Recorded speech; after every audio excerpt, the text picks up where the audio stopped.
ఆత్మ నమస్తే.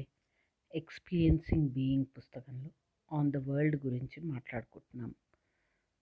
పూజ్య సద్గురుదేవులు చివాకోక్సీ గారు మనకు అందించిన guidelines valuable golden lotus sutras ఇవి.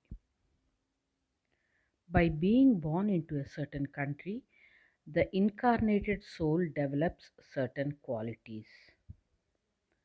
ఒక దేశంలో పుట్టిన కారణంగా మన జీవాత్మ కొన్ని లక్షణాలని తెచ్చుకుంటుంది. మనం ఏ దేశంలో పుడతామో ఆ దేశానికి తగ్గ క్వాలిటీస్ జీవాత్మలో ఇన్కార్నేటెడ్ సోల్లో వస్తాయి. Countries rise or fall based on their karma. ఇక్కడ మనం అర్థం చేసుకోవాల్సింది, మాస్టర్ గారు చాలా గొప్ప విషయం చెప్తున్నారు. ప్రతి దేశానికి కూడా కర్మ ఉంటుంది. మనకి ఎలా ప్రతి వ్యక్తికి కర్మ ఎలా ఉంటుందో అలాగే ప్రతి దేశానికి కూడా కర్మ ఉంటుంది. ఆ కర్మ సిద్ధాంతం ప్రకారము ఎటువంటి కర్మ ఉన్నది అన్న దాని ప్రకారము ఒక కంట్రీ డెవలప్ అవ్వచ్చు, లేకపోతే బ్యాక్వర్డ్గా ఉండిపోవచ్చు. కొన్ని సంవత్సరాలు ఒక దేశం చాలా వెలుగులోకి వస్తుంది, చాలా గొప్పగా ఉంటుంది. కొన్ని సంవత్సరాల తర్వాత పడిపోవచ్చు. సో ఇది కూడా కర్మ మీద ఆధారపడి ఉంటుంది. Wars occur because people do not know how to think clearly and accurately. They are gullible and easily manipulated by dubious religious, military, and political leaders. This is why good education for the masses is an absolute necessity for world peace. దేశాల మధ్య యుద్ధాలు, లేకపోతే ఒక దేశంలోనే రకరకాల groups మధ్య యుద్ధాలు ఎందుకు జరుగుతాయి అంటే అందులో ఉండే ప్రజలు సరిగ్గా ఆలోచించలేకపోవటం, స్పష్టంగా ఆలోచించి అర్థం చేసుకోలేకపోవడం వల్లనే యుద్ధాలు జరుగుతాయి. వాళ్ళు ఊరికే మాటలు చెప్పే రిలీజియస్ లీడర్స్ కానీ, మిలిటరీ లీడర్స్ కానీ, పొలిటికల్ లీడర్స్ కానీ, మత గురువులు లేదా సైనికవాదులు లేదా రాజకీయవేత్తలు మోసపుచ్చేవాళ్ళు, వాళ్ళు చెప్పే మాటలన్నీ అమాయకంగా విని నమ్మేస్తారు కనుక ఇలా జరుగుతుంది. అందుకనే ప్రజలందరికీ మంచి క్వాలిటీ ఎడ్యుకేషన్ చాలా చాలా ఇంపార్టెంట్.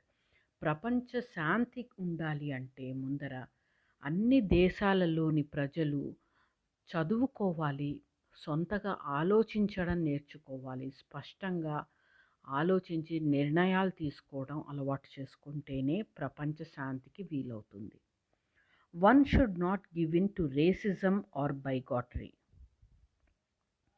ఏ వ్యక్తి కూడా కులాలు, మతాలు లేకపోతే ఇంకా వేరే విభజనగా ఆలోచించకూడదు. అది చాలా తప్పు. Countries that look down upon other countries will be humbled. This is the law of karma. They should practice compassion. ఇతర దేశాలని తక్కువగా చూసే దేశాలు, అంటే వాళ్ళే గొప్ప అనుకుని చూసే దేశాలు కొంతకాలం తర్వాత అవి అణిగిపోతాయి, వాటి వాల్యూ తగ్గిపోతుంది, వాటి గొప్పతనం తగ్గిపోతుంది. ఇదే కర్మ సిద్ధాంతం. అందుకనే అధికారం ఉన్న, డబ్బులున్న, సమృద్ధి సంపదలున్న, నాలెడ్జ్ ఉన్న కంట్రీస్ కంపాషన్, కరుణని ప్రాక్టీస్ చేయాలి. ఇతర చిన్న దేశాల పట్ల లేదా పేదరికంలో ఉన్న దేశాల పట్ల కరుణ చూపిస్తేనే వాళ్ళకి ఉన్న సమృద్ధి నిలిచి ఉంటుంది. లేదు అహంకరించినప్పుడు, ఈగో, ప్రైడ్ వచ్చినప్పుడు ఆటోమేటిక్గా వాళ్ళు కూడా పడిపోతారు. Physical violence may be due to direct action, to indirect action or to lack of action. Physical violence, భౌతికంగా దాడులు డైరెక్ట్గా జరగచ్చు, డైరెక్ట్గా దాడి చేయడం వల్ల జరగచ్చు, లేదా ఇండైరెక్ట్ యాక్షన్గా అవ్వచ్చు. అంటే ఇంకెవరినైనా రెచ్చగొట్టి వాళ్ళతో దాడులు చేయించడము, లేదా సరి అయిన యాక్షన్ తీసుకోకపోవడం వల్ల కూడా, అంటే డిసిప్లిన్ చేయాల్సి వచ్చినప్పుడు స్ట్రిక్ట్గా ఉండి కంట్రోల్ చేయాల్సి వచ్చినప్పుడు కంట్రోల్ చేయకుండా వదిలేస్తే కూడా ఫిజికల్ వైలెన్స్ అవుతుంది.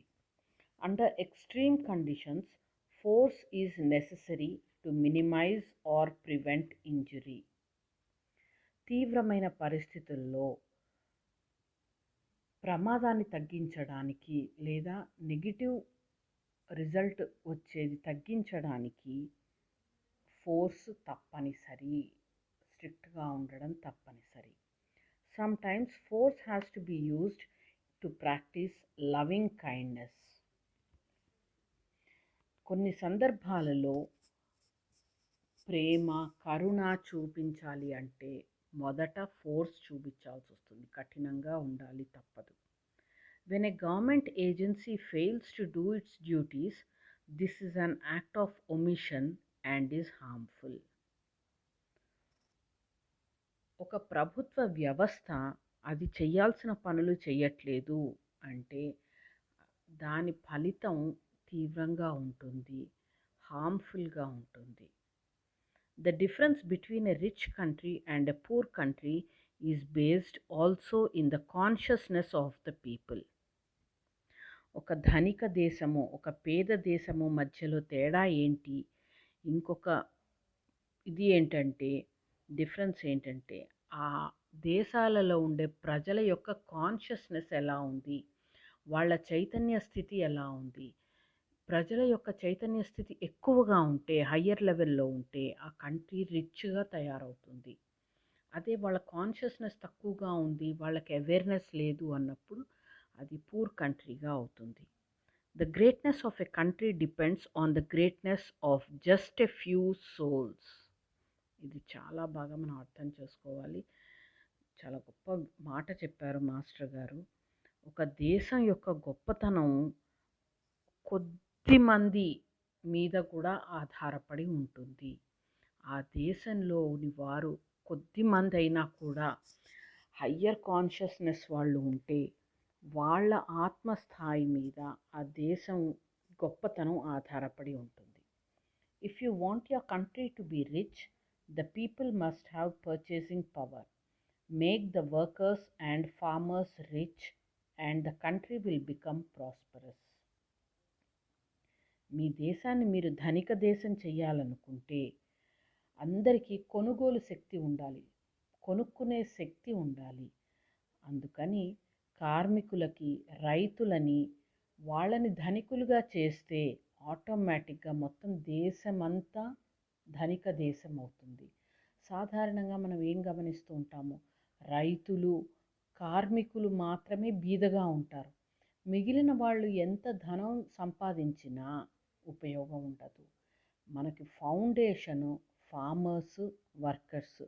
వాళ్ళు రిచ్గా అయితే వాళ్ళు వస్తువులు కొనుక్కోవడం మొదలు పెడితే ఆటోమేటిక్గా ఒక కంట్రీ ఎకానమీ పెరుగుతుంది, మొత్తం కంట్రీ అంతా రిచ్గా అవుతుంది.